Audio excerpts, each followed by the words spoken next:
Pennsylvania advances electric efficiency reform bill.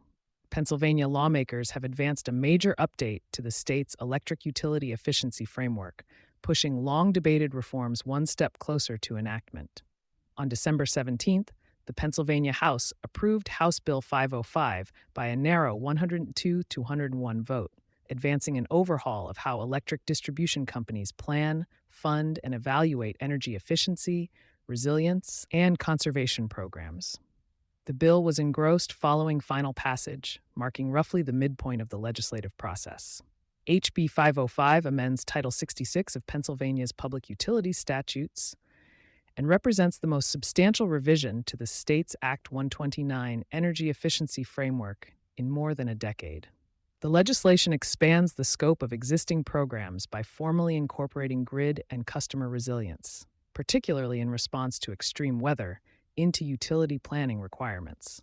From energy efficiency to grid resilience. Under HB 505, the Pennsylvania Public Utility Commission, PUC, would require electric distribution companies to submit updated energy efficiency, resilience, and conservation plans on a 5-year cycle. While existing programs have historically focused on reducing consumption and peak demand, the amended statute broadens that mandate to include measures that reduce outage risk and strengthen system performance during extreme weather events.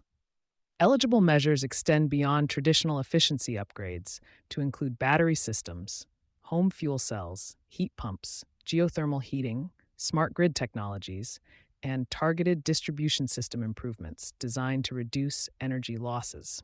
By embedding resilience directly into program objectives, the bill reflects a shift toward treating efficiency investments as part of broader grid planning rather than standalone demand-side initiatives. Equity and low-income program design. The legislation places added emphasis on equitable access to energy efficiency and resilience measures. Utilities would be required to ensure programs serve all customer classes, with specific provisions for households at or below 150% of federal poverty guidelines, or an alternative income threshold approved by the PUC. HB 505 also adjusts how benefits from low-income programs are evaluated.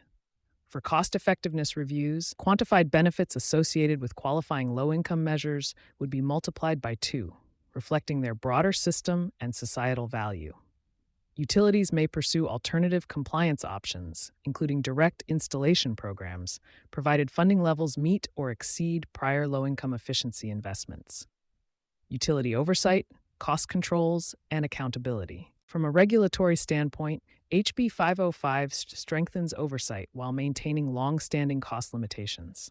Overall program spending remains capped at levels tied to historical utility revenues, though the PUC gains additional authority after 2031 to adjust funding based on performance, customer impacts, and changes in household energy costs. The bill reinforces evaluation, measurement, and verification requirements, including annual independent reviews and periodic full program assessments.